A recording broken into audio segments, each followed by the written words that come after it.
Do you understand some of the contribution rules around your Roth 401k? Well, I can tell you that these accounts are becoming a lot more prominent now for retirement plans. So we're going to be discussing it in our Tuesday tips, so stay locked in. Hi, my name is Carson Graves, certified financial planner and president and CEO of the Retirement Education Center. And I want to welcome you once again to our Tuesday tips, where today we're going to be talking about the relationship between the Secure Act 2.0 and your Roth 401k.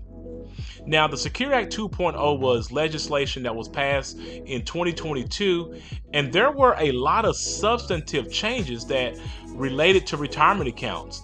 But we're going to be talking about some of the changes that are going to be related to the Roth 401k in this particular Tuesday tips. So let's go ahead and jump into our lesson. First of all, I think it's important that we get an understanding of the Secure Act 2.0 and how it relates to your Roth 401k. Now, about 89%, according to a recent survey, of employers now allow their employees to contribute to a Roth 401k. Now, this was not always the case because just 58%, according to this same survey, said that employers were allowing Roth 401ks in 2013. Now, with that being said, due to the Secure Act 2.0, you're probably going to continue to see a rise in employers offering Roth 401ks for the employees. So let's go ahead and quickly break down the difference between a Roth 401k and a traditional 401k. Now, a traditional 401k is going to be funded with pre-tax money. So you're going to get a tax break up front, but you're ultimately going to be paying taxes on the money that comes out later. And we don't know what tax bracket you may be in at that particular time frame. When it comes to a Roth 401k, it's just the opposite, of course. You're going to be funding a Roth 401k with after-tax dollars. So therefore, you're going to be paying taxes now, but on the back end, all of the funds that have accumulated in that Roth 401k is going to come out to you tax-free. Now, when it comes down to the contribution limits, both of these plans have the exact same contribution limits. So in 2024, you can put a maximum of $23,000 into these accounts. That is a combined limit, by the way. So if your company is offering a Roth 401k and a traditional 401k, you can only put a combined $23,000 into those accounts. Another major distinction that I want to point out as it relates to a Roth 401k and an individual Roth account. There are no income limits for you to contribute to a Roth 401k. Believe it or not, some people do not contribute to these accounts because they believe that they make too much income. Obviously, they are messing up the rules here, and that's why it's always important that you talk to a qualified financial advisor to help you in these matters. But when it comes to a Roth 401k, there are no income limits. You can contribute to that Roth 401k even if you make $500,000 or $1 million a year. Now, with that being said, only about 21% of workers actually made Roth contributions in 2022, according to a recent survey. 72% of workers actually put money into a traditional pre-tax 401k account. Now, one of the reasons why we believe that is the case is that many employers automatically enrolls their employees into a 401k, and 64% of the time, according to recent data, shows that employers are going to typically enroll their employees into a pre-tax traditional 401k. But we believe that that is absolutely going to be changing here with the Secure Act 2.0 as it relates to Roth 401ks. Here's why. The Secure Act 2.0 will now allow your employer to match funds into a Roth 401k. Now, prior to the implementation of the Secure Act 2.0, employers could only do matching funds in a traditional 401k. But now, if you as an employee choose, you can have those matching funds go into your Roth 401k account.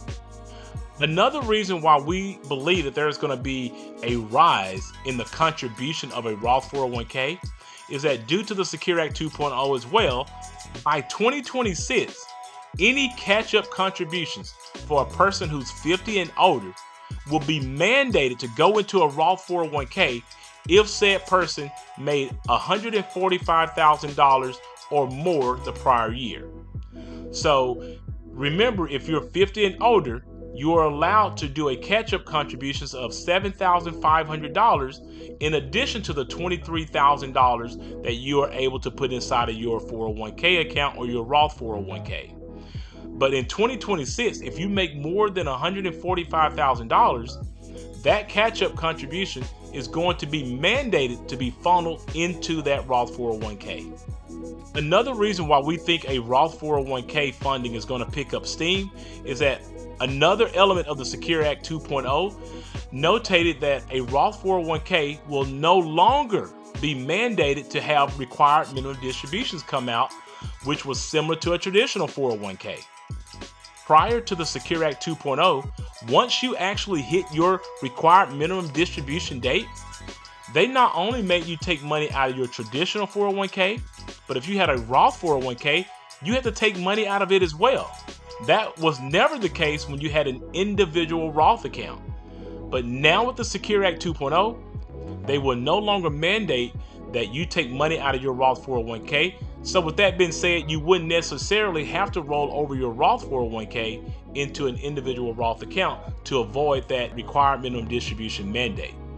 So when it comes to an individual thinking about making contributions to a Roth 401k versus their traditional 401k, I would personally say as an advisor, I don't think you should make that choice.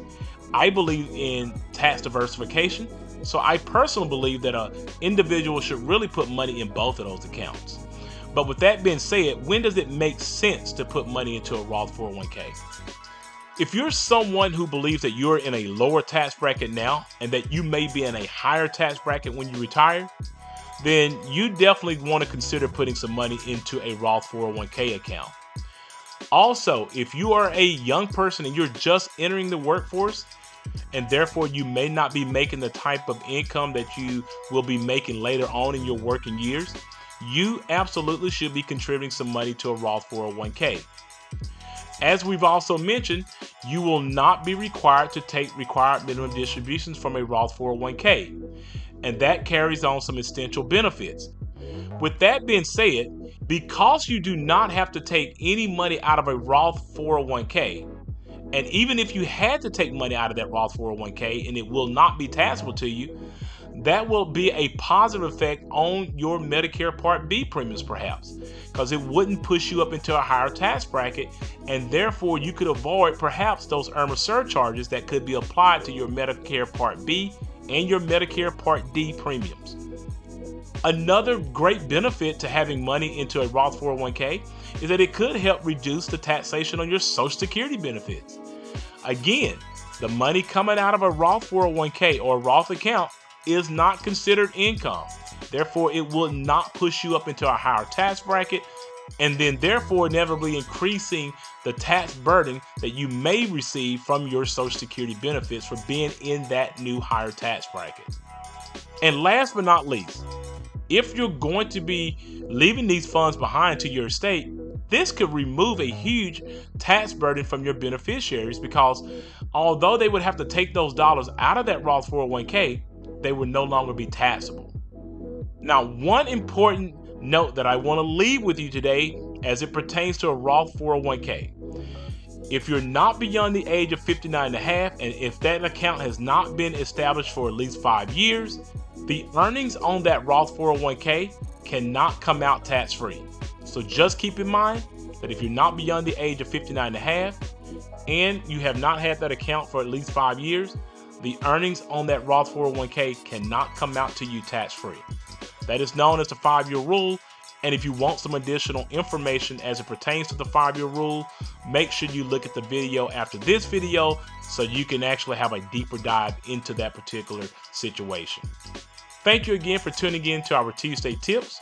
Please understand that these videos are created for educational purposes only, and that you should always seek out your own financial advisor, your own tax advisor, and your own attorney regarding your personal situation. Also, if you are looking for an independent fiduciary advisor to help you with these types of complex financial matters, we highly recommend that you utilize the links in our description below and go ahead and schedule a 1-hour free consultation with us today. And we would like to hear from you. Tell us what your thoughts are about understanding the Secure Act 2.0 And if you have the opportunity to put money into a traditional 401k and a Roth 401k, let us know which you're deciding to put money into in the comment section below. And if you found this information to be beneficial, all that we ask is that you subscribe to this channel so it can continue to grow, like this video, and share with others.